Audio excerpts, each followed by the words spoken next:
Without even knowing it, you've been creating this vibrational reality. It's the vibrational version that precedes the manifested version. And we explain to you that the source within you is collecting and becoming all that you are asking for. And then you say, well, if that's true, then why is my life not improving? And we say, for one very easy to understand reason.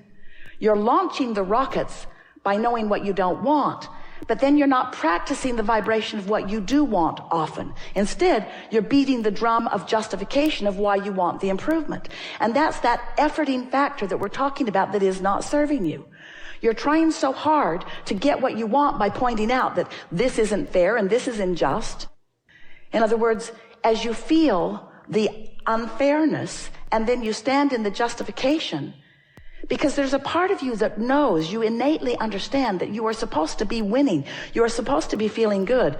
And when you're not, you understand that there's something wrong. And then you go about trying to explain why it's wrong and how long it's been wrong and what's really wrong about it and how others agree with you that it is wrong. So you continue to practice the vibration, a frequency that disallows what you want. So in order to help you bridge that gap between who you've become and who you're allowing yourself to be, we are offering a series of analogies. We wanted you first to understand that there is a vibrational version of you that you have access to, but you have to practice yourself into alignment with it. And on some subjects, that's easy for you to do because you've been practicing it, and on other subjects, it's more difficult for you to do. So then we began explaining to you, yes, there is the non-physical version of you, which you are contributing to constantly. This is just not the non-physical part of you that was before you were born that now you're trying to catch up with. This is the non-physical part of you that has been expanding and evolving as a result of the life that you're living here in this physical body. So this vibrational version, this vortex version of you exists. It is a reality that you have access to, but you've got to find the frequency. Just like you've got to broadcast and receive with your transmitting mechanisms. You can't set your radio dial on 101 AM and receive what's being broadcast on 97 FM. You have to be on the frequency that the broadcast is coming from. So this vortex version of you is broadcasting this prosperous vibration of well-being, of alignment, of co-creation, of rendezvousing with all good things. The question is, are you on that frequency? And the answer is, if you feel good, yes. If you feel bad, no. Positive emotion means you're on the frequency or moving in on it, and negative emotion means that you're not. We began talking to you about your point of attraction. And it seemed like a good way to describe it. It's like a grid that will be filled in later with the manifestations. It's like a framework. It's like the frame of a building that starts out sort of scanty. You can sort of kind of tell what it's going to be like, but all of the textures and fabrics and details are going to come later. You're going to choose them as you go along, and you're going to fill it out and flesh it out with all of the magnificent, delicious details. So you have this point of attraction, this grid. If you've been following us for a while, we've been talking to you about your emotions and what they mean. You heard us say that negative emotion means you've got a vibration going on that you're not up to speed with. And that positive emotion means you've got a vibration going on in your vortex that you are up to speed with. So today we want you to contemplate that these emotions, which go all the way from appreciation and love and ecstasy, passion, fulfillment, love, that feeling of invincibility, that feeling of eagerness for life, you know how that feels, all the way down to despair, to a feeling of fear, to a feeling of disempowerment, to a feeling that they don't want me to win, that feeling of having no control of your life. And of course, there's every imaginable emotional word or feeling in between all of that. So now we want you to realize that you are a vibrational being and that you've got a momentum going. So we'd like you to envision this spinning disc, this pure, positive energy disc, this high-flying, good-feeling point of attraction that somehow, some way, you've managed to get on. And we want to say to you, it's pretty easy first thing in the day before something happens, before you read your email, or before you see another person who is irritating, or before you start remembering what went wrong yesterday. In other words, you can get on that high-flying disc pretty easily because you wake up there. And if you don't do that thing you usually do that causes you to choose a lower disc, then there you fly for a little while. And we want you to just speculate the kinds of magnificent things that you have incrementally put into your vortex of creation that will now flow seamlessly, effortlessly, quickly through the path of least resistance into your spinning grid, into that high-flying, good-feeling grid. So we've been talking to you about law of attraction for a very long time, haven't we? And many people are beginning to understand it. Many are misunderstanding it. But we want you to understand that law of attraction is responding to the vibration of that which is you. We also want you to understand that you've got two vibrational things going on at any point in time, because you were source energy before you came into this physical body, and even though you were born into this body, that larger part of you still exists. It is a vibrational you. It's a vibrational, co-creative you. And it's pure positive energy. So here you are in your physical body, sifting and sorting, knowing what you don't want, knowing what you do want, all day, every day, have been for a very long time, launching preferences, clear preferences of what you prefer. And each one of these vibrational launchings is received by the larger part of you. In other words, vibrationally speaking, the source within you is evolving and expanding as a result of the life that you're living here in this physical body.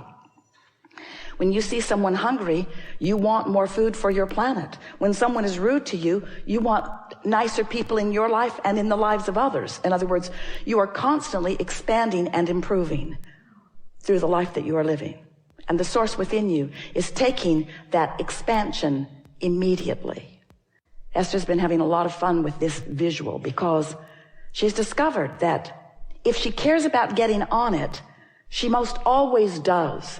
And if she cares about staying on it, then she's mindful of the 17-second scenarios that might take her from it.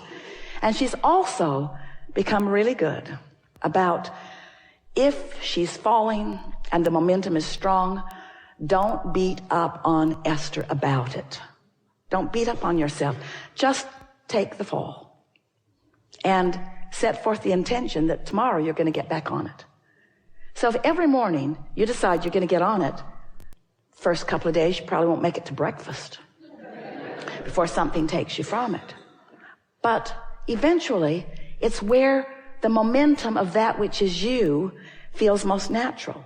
It's just pretty easy to stay there.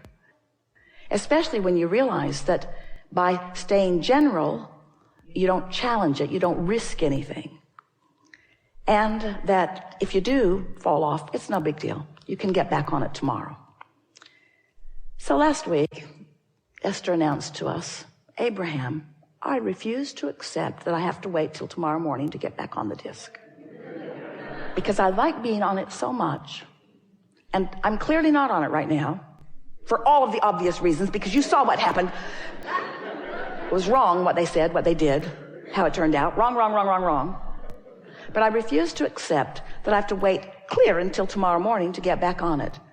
I'm going to meditate and clear my mind. I'm going to find some way of distracting myself. I'm going to find a way of slowing the momentum of unwanted things while I speed the momentum of wanted things. And this is the last piece that we want you to hear from us. Make no effort at slowing negative momentum, because it just speeds it. Because this is a universe of inclusion. There's no exclusion. It's all about attraction. So when you're not going to think about that thing that you're thinking about, then you're thinking about that thing you're not going to think about. And as you're thinking about that thing you're not going to think about, you're thinking about that thing you're not going to think about. And the momentum is getting stronger and stronger and stronger. And you're feeling worse and worse and worse and getting all animated about the injustice of what you're feeling. They just don't want me to win, you exclaim. And we want you to understand that it's all about what you're doing. And when it doesn't feel good, just lay as low as you can lay, as fast as you can do it. So rather than trying to stop negative momentum, your work, this is your assignment for the rest of your life. We never give homework, but today we're going to. Find ways to get positive momentum going.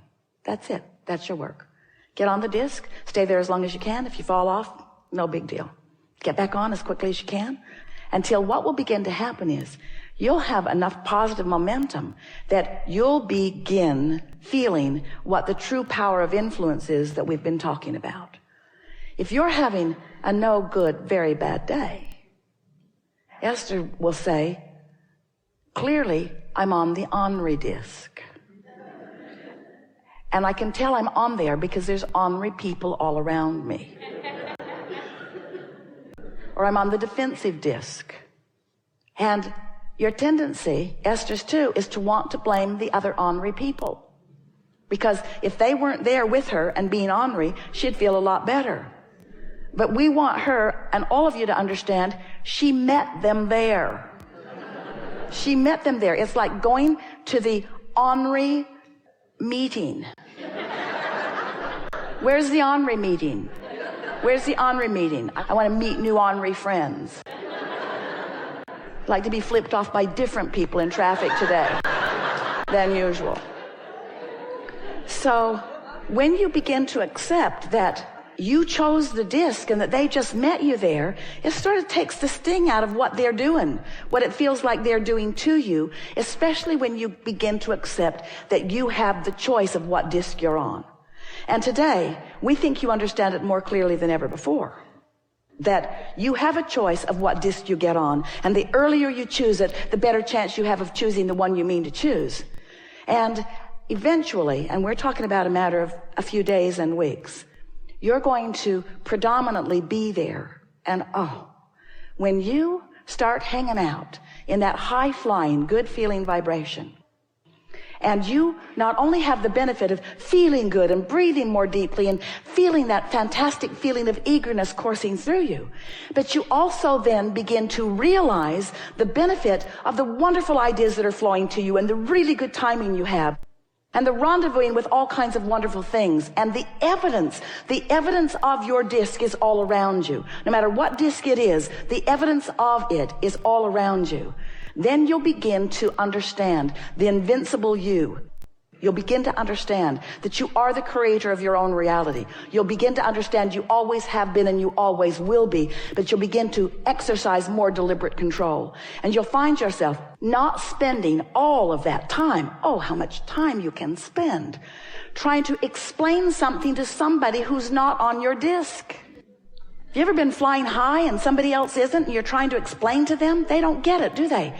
So you just crawl right down on their disc with them so that they can understand it, and then, are you ever mad at them that you're down there on that disc with them?